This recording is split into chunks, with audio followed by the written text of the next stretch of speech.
Hey everyone, it's me, Arthur Kade. Roberto Durán is one of the all-time great boxers, and now in Hands of Stone, we see his life in and out of the ring. Today we're at the New York premiere where we chat with the incredible cast, including Robert De Niro, Edgar Ramírez, and more, so get ready for a great night behind the velvet rope.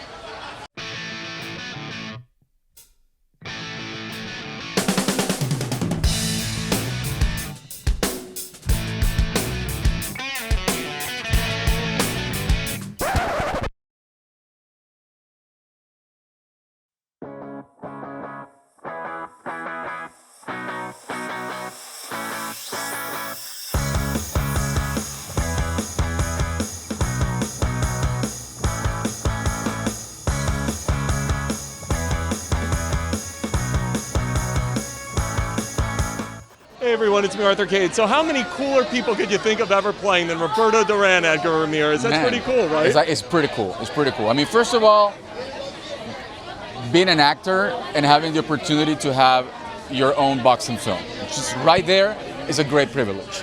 And then you get offered your own boxing film, and the character turns out to be biographical about the greatest lightweight in boxing history, who happens to be Panamanian while you're Venezuelan. And then you have Robert De Niro, Raging Bull, as your trainer in your corner, and Usher as your rival playing Sugar Ray Leonard. Man, I think that's good karma. I might have done something good to get this. What did you find out about Durán once you got into his story?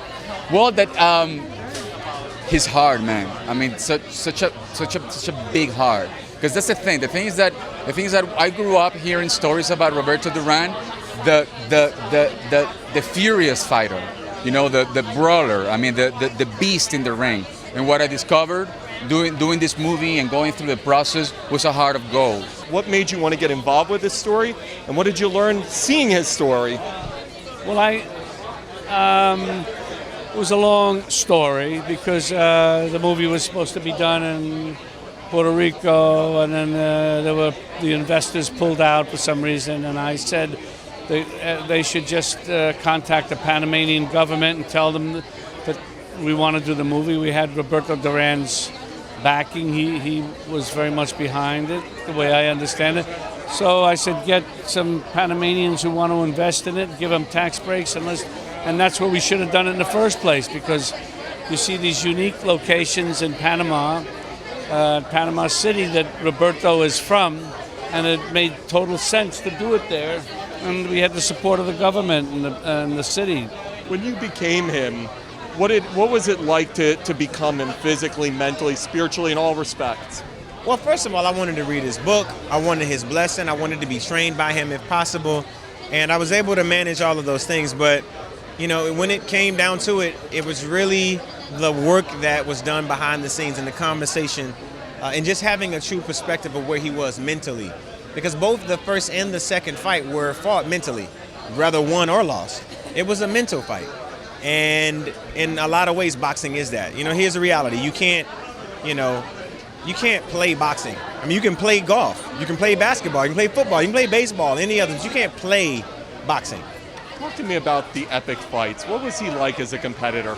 Oh my God, he was a beast. When I fought Duran in June of 1980, I've never been hit so hard in my life.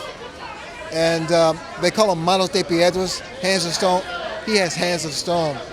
And even then, even that ring, that particular night, I contemplated retirement because I didn't want to deal with that. Roberto Durán is a great fighter. I mean, one of the all-time greats, legendary. What are people going to take away when they see this movie about Roberto? I would hope that they take two things out of this film. One, that you can aspire to be as big as your dreams.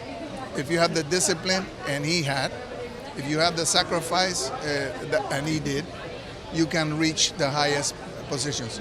And the second, that we should all also remember, is that there's always room for redemption. I think this is a movie. It's not just about boxing. It's a movie about love and about identity, and it's not about just love to your partner, to your lover. It's about love to your family, to your country. It's just a tremendous spirit, an inspirational spirit. We came from nothing, less than nothing, and he had the determination and the will to make something of his life, and ultimately he's a triumphant presence, and I think everybody will come away from being inspired by him. You got a heck of a cast involved too, from Usher, who does a great job as Sugar Ray, to obviously Robert De Niro. How were you able to assemble these pieces? A great script. A great script is what, you know, good actors are looking for, and De Niro came in early, which helped build momentum around the project and get more and more talented people involved. And then obviously Usher's involvement electrifies the movie and brings some of that huge kind of punch to it. And I think seeing Usher in a way you've never seen him before is really going to be cool for his fans. What brings you to this premiere tonight? Well, Usher's a friend of mine, and I'm really excited to see him play Sugar Ray in the movie, and I've heard so much about the movie itself that I'm really excited to come watch it. What a year it's been for you, by the way. It's been a good year. Time 100, Quantico. Talk to me about this transition you've had. It's like phenomenal. It's incredible. It's got to be awesome.